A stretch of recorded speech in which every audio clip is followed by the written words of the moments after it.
What's going on, guys? We're walking around the Miles Through Time Car Museum here in Clarksville, Georgia.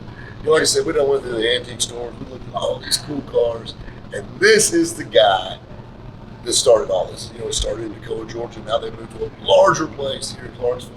We got old Sean. Sean, tell us about all the cool stuff here. We got the coolest car. One of the coolest cars here is your Cadillac. But I think so. A lot of people think this is typically the most popular car in here.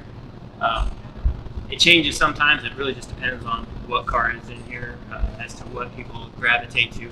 But basically, this is the car that started the entire concept. This is my grandpa's car. I wanted people to be able to enjoy it, have a place to even park it in a climate-controlled environment. And I figured if I needed it, then other people would need it. So I came up with this concept and just gravitated towards a lot of different people wanting to do the exact same thing. So they got something cool. Well, this gives people an opportunity to see cars they normally wouldn't see. You see a 59 Cooper Bill sitting around, or Jimmy Carter's convertible Lincoln. Yeah, the Carter Lincoln, that's pretty cool. That's probably one of my favorite things. That's just me. Yeah, that car was used in the motorcade when Carter walked in the parade right when he became president. Like that if you watch the old footage, that car is in the footage. It's completely all the paperwork's done. It was registered to the Secret Service. The lady that owns it, her dad actually owned a dealership and was able to purchase the car when Secret Service was done with it. And she lives in California. The car was in Florida, and she actually contacted me in between opening this place and closing the other place down, and said she wanted to bring it in here. So she flew to Florida, drove the car straight here to the museum.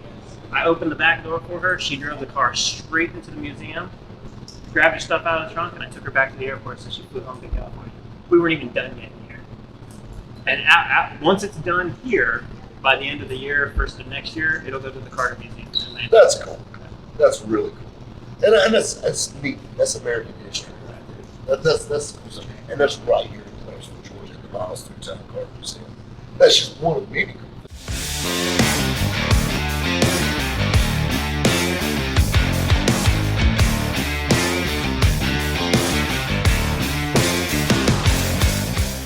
We got Ed's Cannonball collection. We got his entire Cannonball collection. Yes, the entire Bolian Cannonball collection. That's right.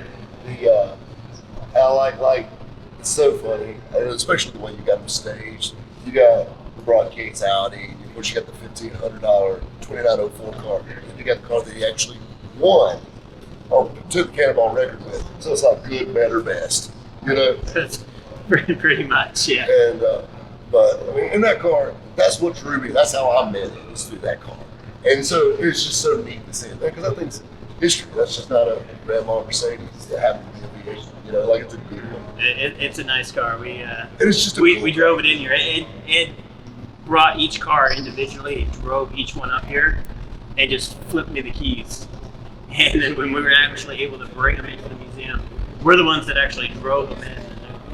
Well, and that's the thing, like you're looking at the dash, and you see the gauges and the traffic light changer up on the dash, things like that. I mean, there's so many cool little gadgets to do that.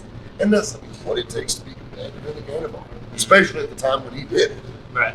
So I talked to Ed about bringing his cars in here, and he's like, I was actually thinking of putting them into a museum. So the timing of that worked out right. But then between the cars going to be in here, so when they actually came in here and the virus and all that kicked in, the record got broke multiple times.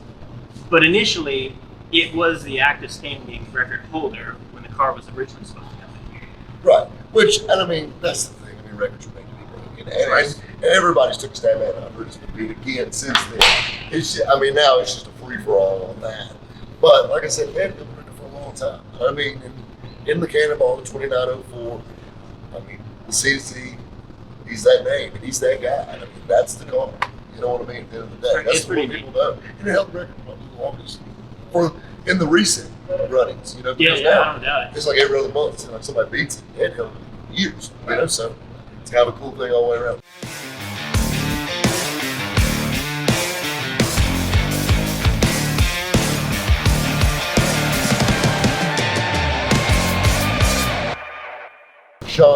let you get back to being museum guy, and I'm gonna get back to being me. Right on. Walk around, find something to eat. Guys, be good. We'll see you.